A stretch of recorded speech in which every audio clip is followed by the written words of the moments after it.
नमस्कार। आत्मदीपो भव की अगली कड़ी में आपका स्वागत है। मेरी इस कहानी का शीर्षक है नादान झुमरू। दत्ता साहब सुबह सुबह उठे और झुमरू की कमरे की तरफ बढ़ने लगे। झुमरू, रुन्नू और बाबुल, 3 बेटियों के पिता। दत्ता साहब पतरातू में रेलवे के उच्च पदाधिकारी थे। बड़े ठाट बाट से रहते थे। बड़ा सा सरकारी बंगला, गाड़ी, नौकर चाकर, सभी कुछ। पत्नी सोमा दत्ता भी काफी पढ़ी लिखी महिला थी। शौकीन, आकर्षक, आधुनिक दिखने के लिए हमेशा प्रयासरत। झुमरू उठे नहीं अभी तक। दत्ता साहब ने पास जाकर रजाई हटाई और बेटियों पर प्यार लुटाने लगे। 14 वर्ष की झुमरू, 10 वर्ष की रुन्नू और 7 वर्ष की बाबुल। घर बेटियों की खिलखिलाहट से गूंज रहा था। तभी माँ ने आवाज लगाई, जल्दी जल्दी आओ, ठंड बहुत है, गरम गरम अदरक की चाय पीने, आ जाओ आ जाओ। दौड़ते हुए तीनों बेटियां और चहलकदमी करते हुए दत्ता साहब घर के लॉन में हल्की हल्की धूप का आनंद लेने और चाय पीने के लिए पहुंच गए। सब ने मिलकर रविवार की सुबह को खुशनुमा बना लिया। पत्नी और बच्चों की खिलखिलाहट दत्ता साहब को ताजगी से भर रही थी। मुकेश दूर से ही सब कुछ देख रहा था। उसके मन में अजीब सी उमड़ घुमड़ चल रही थी। दत्ता साहब की बड़ी बेटी झुमरू के प्रति वह आकर्षण महसूस कर रहा था। मुकेश दत्ता साहब के स्टेनो का बेटा था और वहीं पास में स्टाफ क्वार्टर में रहता था। दत्ता जी की बेटियां सेंट जोसेफ में पढ़ रही थी और मुकेश गांधी विद्या मंदिर में 11वीं का छात्र था। झुमरू इस बात से अनजान थी कि मुकेश स्कूल से आते जाते लॉन में खेलते समय उसे छुप छुप कर निहारा करता है। दिसंबर का महीना था। बाबुल का जन्मदिन आने वाला था। दत्ता साहब ने अपने सभी स्टाफ को परिवार सहित रात्रि भोज के लिए आमंत्रित किया था। मुकेश भी परिवार के साथ आया था। आज तो झुमरू को पास से देखने का मौका मिलेगा, सोच सोच कर वह खुश हो रहा था। ठंड का समय था। बंगले के आंगन में ही छोटी सी पार्टी रखी गई थी। सभी पार्टी का आनंद उठा रहे थे। तभी मुकेश झुमरू के बिल्कुल पास पहुंचा और उस फुसफुसाते हुए कहा, तुम बहुत सुंदर हो। झुमरू ने पहली बार मुकेश को अच्छे से देखा। नादान उम्र थी। अल्हड़पन में किशोर अवस्था का सामान्य सा आकर्षण था, जिसे बच्चे जन्म जन्मांतर का प्यार मान बैठते हैं। यही गलती नादान झुमरू ने भी कर ली। मुकेश की प्यारी प्यारी बातों और मोहक रूप से आकर्षित हो गई। उसके व्यवहार में परिवर्तन होने लगा। एकांत में रहना, छोटी बहनों से भी ज्यादा नहीं घुलना मिलना, बस मुकेश की आहट का इंतजार। स्कूल के बाद घर के पीछे एक छोटा सा बागीचा, वहाँ घंटों बस बातें ही किया करते थे दोनों। मुकेश की नियत में खोट था ऐसी बात नहीं, पर झुमरू के सुंदर रूप और पिता की पद प्रतिष्ठा से वह बहुत प्रभावित हो गया था। उसे लगने लगा था कि अगर झुमरू बड़ी होकर उसे जीवन साथी बना ले तो कितना अच्छा होगा। बड़े घर का दामाद बन जाएगा।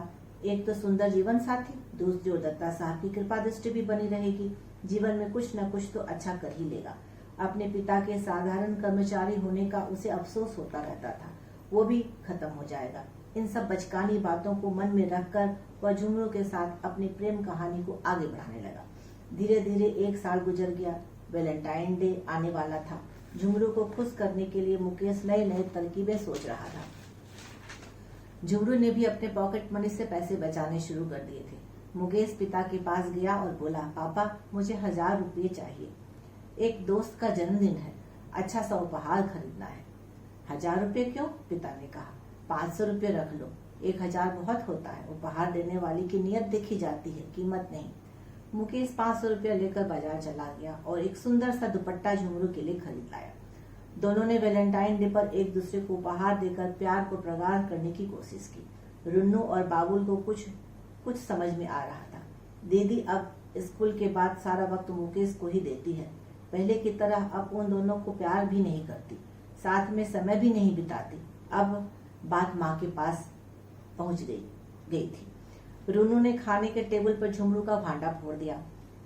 माँ ने पूछा, ये दुपट्टा कब खरीदा झुमरू? रुन्नू ने कहा, मुकेश ने दिया है, मैंने देखा है। दीदी को दुपट्टा पहना रहा था। सभी हक्के बक्के। दत्ता साहब चीख पड़े, ये क्या चल रहा है झुमरू?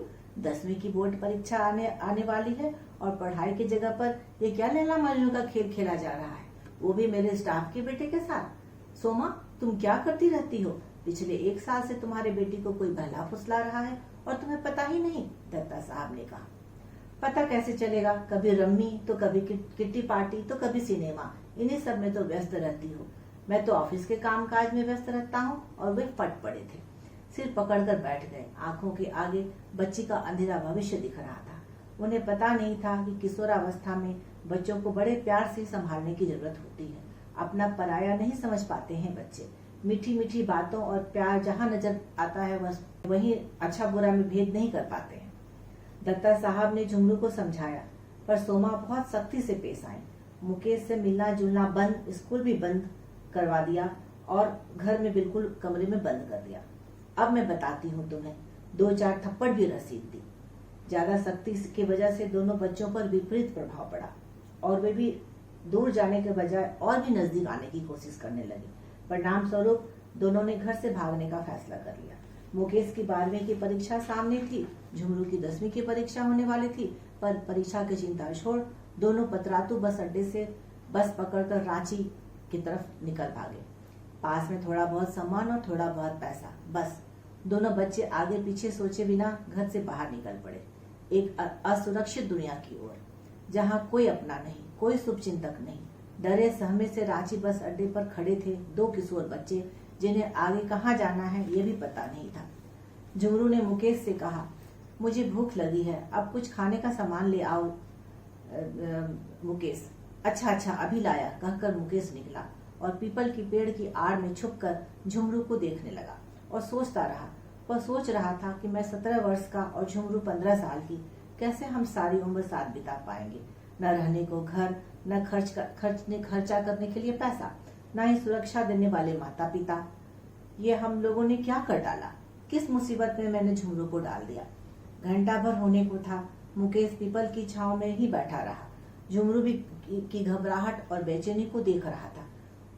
उस पर विश्वास कर झुमरू उसके साथ आ तो गई, पर वो क्या जिम्मेदारी उठाने के लायक भी है? मुकेश अब हकीकत की धरती पर पैर रख चुका था। उसने फैसला कर लिया था कि झुमरू का जीवन बर्बाद नहीं होने देगा। वे वापस उसे उसके माता पिता के पास छोड़ आएगा और उनके पैरों पर गिरकर माफी मांग लेगा। उसने ऐसा ही किया। वापस झुमरू को घर पहुंचा दिया और अपनी ग्लानि को दूर करने के लिए कुछ दिनों के लिए अपने नानी नाना के घर चला गया। नादान उम्र, अपरिपक्व सोच उन दोनों बच्चों को गहरी खाई में गिरा सकती थी, पर समय रहते ही मुकेश में विवेक जागृत हो गया। बच्चों पर ज्यादा सख्ती के बजाय अगर उन्हें परिवर्तित करने की कोशिश की जाती तो वे इतना बड़ा कदम नहीं उठाते। समय समय पर बातचीत द्वारा बच्चों के मन का हाल लेना जरूरी होता है। दत्ता साहब पतरातू से ट्रांसफर कराकर साहबगंज आ गए हैं। 2-3 वर्ष बाद झुमरू ने भी अपने इस नादानी को हंसी में उड़ा दिया और जीवन में आगे बढ़ने लगी। समझदारी से, माता पिता के मार्गदर्शन से, बहनों की हंसी ठिठोली से, प्यार से अभिभूत खुश नसीब नादान झुमरू।